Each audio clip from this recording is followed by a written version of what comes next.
Dear colleagues, welcome to the launch of the Meril portal, and I am pleased that this event is taking place during the Lithuania's EU Presidency Conference on Social Sciences and Humanities here in Vilnius. Meril is an important component of research collaboration in Europe. The aim of the Meril project was to make a comprehensive mapping of the European research infrastructure landscape and to make the information available to the public through a web portal.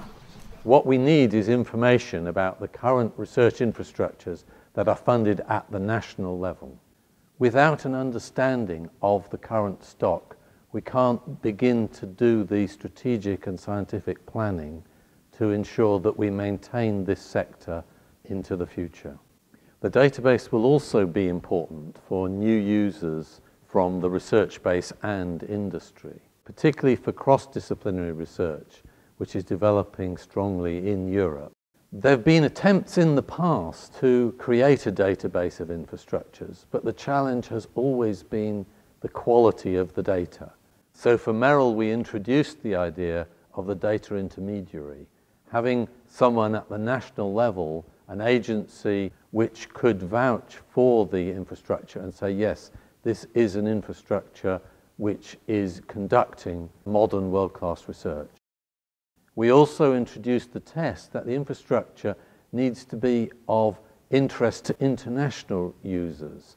So it's not just a national facility, but is one that is already demonstrating that it has a capability that is of interest to researchers beyond their own borders. I'd like to sort of latch on to what Peter Fletcher said. He talked about past attempts of mapping research infrastructures in Europe, and there had been two big ones in the past. However, in neither of these attempts, there were no humanities and no social sciences infrastructures mentioned at all. What Meril brings, and a lot of effort has gone into this, is for the first time, the first attempts of mapping SSH infrastructures in Europe. This is extremely important because there are two basic reasons. One is bringing together the synergies that research infrastructures can provide for any kind of research. And number two is enhancing visibility of European humanities and social sciences, not just in Europe, but globally.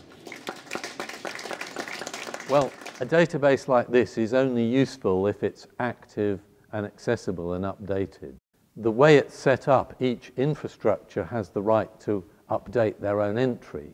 So the data quality should be maintained by the infrastructures themselves, which will address one of the difficulties with a database, which is that it becomes out of date.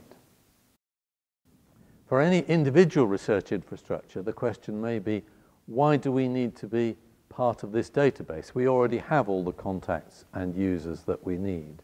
That's a good question, because for any one single RI, they may say, well, we already are part of a network. Any new users know where to find us. But the point is that this is a database that captures all the equivalent infrastructures across Europe, and it enables us to build up the bigger picture. So for a research infrastructure to put its data in ensures that their sector is represented in the database, and policymakers particularly can get a broad picture of the scale of investment in that sector and the opportunities that there are for new users. Meril was a project that originated with support from the Commission.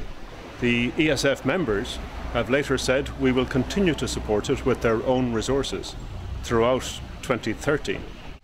For the future, Horizon 2020, when it comes into being late this year, late 2013, will reinvigorate the support for all infrastructural collaboration. We at ESF hope to be part of that future.